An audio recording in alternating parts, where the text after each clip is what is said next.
ಮೈಸೂರು ಜಿಲ್ಲೆಯಲ್ಲಿ ಕಾರು ಹಣ ದರೋಡೆ ಪ್ರಕರಣ ಸಂಬಂಧ ಈಗ ಮತ್ತೊಬ್ಬ ಆರೋಪಿಯ ಬಂಧನ ಆಗಿದೆ. ಕೇರಳ ವ್ಯಾಪಾರಿ ಕಾರು ಅಡ್ಡಗಟ್ಟಿ ದರೋಡೆ ಮಾಡಿದ್ದಂತ ಗ್ಯಾಂಗ್ ಇದು. ಕೇರಳ ಮೂಲದ ಅಶ್ವಿನ್ ಬಂಧನಕ್ಕೆ ಒಳಗಾಗಿರುವಂತ ಆರೋಪಿ. ದರೋಡೆ ಕೃತ್ಯದಲ್ಲಿ ಭಾಗಿಯಾಗಿದ್ದಂತ ಅಶ್ವಿನ್ ಈತ ಈಗಾಗಲೇ ಆರೋಪಿಗಳಿಗೆ ಕಾರು ಕೊಡಿಸಿದ್ದಂತ ಪ್ರಮೋದ್, ಕಣ್ಣನ್ ಹಾಗೂ ಇವರಿಬ್ಬರು ಕೂಡ ಅರೆಸ್ಟ್ ಆಗಿರೋ ಇವರಿಬ್ಬರ ಪತ್ತೆಗೆ ಈಗ ಪೊಲೀಸರು ಕಾರ್ಯಾಚರಣೆಯನ್ನ ಮುಂದುವರಿಸಿದ್ದಾರೆ. ಸದ್ಯಕ್ಕೆ ಅಶ್ವಿನ್ ಬಂಧನಕ್ಕೊಳಗಾಗಿರುವಂತ ಆರೋಪಿ. ಮೈಸೂರಿನಲ್ಲೂ ಕೂಡ ದರೋಡೆ ನಡೆದಿತ್ತು. ವ್ಯಾಪಾರಿಯೊಬ್ಬರ ಬೊಲೆರೋ ವಾಹನ ಏನಿದೆ ಅದನ್ನ ಅಡ್ಡಗಟ್ಟಿ ಹಣವನ್ನ ದರೋಡೆ ಮಾಡ್ಕೊಂಡು ಹೋಗಿತ್ತು. ಸದ್ಯಕ್ಕೀಗ ಪೊಲೀಸರ ಕಾರ್ಯಾಚರಣೆ ಮುಂದುವರೆದಿದೆ. ಮತ್ತೋರ್ವ ಆರೋಪಿಯ ಬಂಧನ ಆಗಿದೆ. ಇನ್ನೂ ಇಬ್ಬರ ಆರೋಪಿಗಳ ಹುಡುಕಾಟ ಮುಂದುವರೆದಿದೆ. ಕಾರಿನ ಜೊತೆಗೆ 1.50 ಲಕ್ಷ, 1,50,000 ರೂಪಾಯಿ ಹಣವನ್ನ ದರೋಡೆ ಮಾಡಿಕೊಂಡು ಪರಾರಿಯಾಗಿತ್ತು.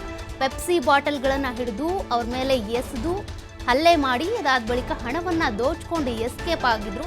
ಕುರಿ ವ್ಯಾಪಾರಕ್ಕೆ ಅಂತ ಬಂದಂತ ವ್ಯಾಪಾರಿಗಳ ಮೇಲೆ ಹಲ್ಲೆ ಆಗಿತ್ತು.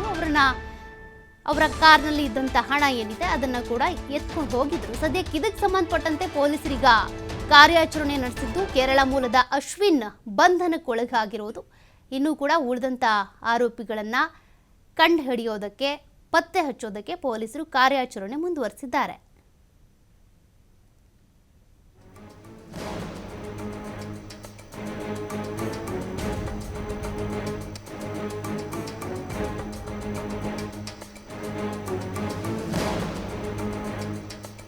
ಕೇರಳ ಮೂಲದ 26 ವರ್ಷದ ಯುವಕ ಬಂಧನಕ್ಕೆ ಒಳಗಾಗಿರುವಂಥ ಆರೋಪಿ ಈಗ ಸದ್ಯಕ್ಕೆ ಇನ್ನೂ ಉಳಿದಂಥ ಆರೋಪಿಗಳನ್ನ ಕಂಡು ಹಿಡಿಯೋದಕ್ಕೆ, ಪತ್ತೆ ಹಚ್ಚೋದಕ್ಕೆ ಅಂತ ಪೊಲೀಸರೀಗ ಅವರ ಕಾರ್ಯಾಚರಣೆಯನ್ನು ಮುಂದುವರಿಸಿದ್ದಾರೆ.